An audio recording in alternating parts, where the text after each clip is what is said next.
المؤمنين والمؤمنات والمسلمين والمسلمات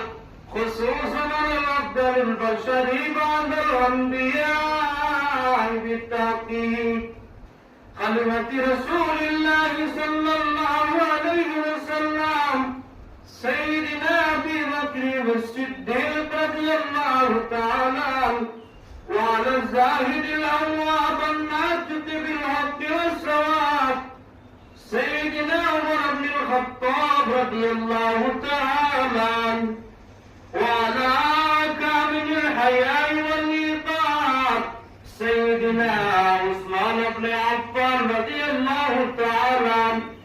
وعلى أسد الله الغالب سيدنا علي بن أبي طالب رضي الله تعالى عنه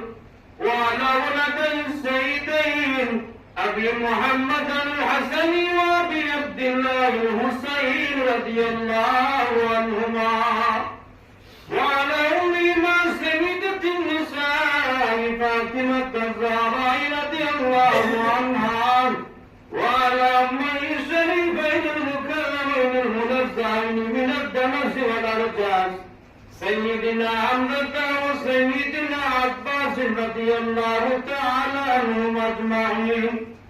وعلى تمام العشرة المبشرة صلاة وسلاما دائمين متلازمين إلى يوم الدين وقال رسول الله صلى الله عليه وسلم خير القرون قرني ثم الذين يلونهم ثم الذين يلونهم وأيضا قال صلى الله عليه وسلم أصحابي كالنجوم